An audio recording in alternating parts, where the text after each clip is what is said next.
আমি হিন্দু ছিলাম।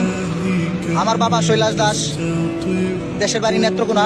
আমি সপরিবারে, আমার 2 ছেলে 2 মেয়ে এবং আমার পরিবার জনারানী সহ আমি ছিলাম শ্রী সুমন দাস।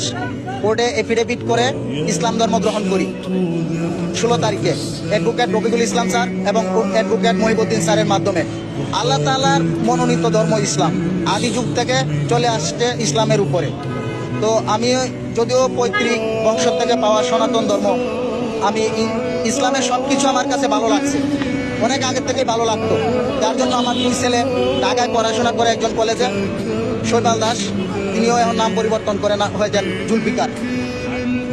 আরেকজন আছেন ছোট, ক্লাস 9-এ পড়াশোনা করে, সেও নাম পরিবর্তন করে, এখন তার নাম রাখা হয়েছে আরমান। আয়েশা বেগম, আগে ছিল ঝর্ণা রানী, এখন হয়েছে আয়েশা বেগম। আমি সিলেট কোর্টে আলহামদুলিল্লাহ অনেক সুন্দর মতো কোর্টে এফিডেভিট করতে পেরেছি, কোনো সমস্যা হয় নাই, কোথাও কোনো সমস্যা নেই ইনশাল্লাহ, আলহামদুলিল্লাহ কোথাও কোনো সমস্যা নেই। আমার 2 ছেলের মুসলমানি এবং আমি সহ আল হারামাইন হাসপাতালে সুন্নতে কাতলা হয়ে যাবে ইনশাল্লাহ 3 জনের।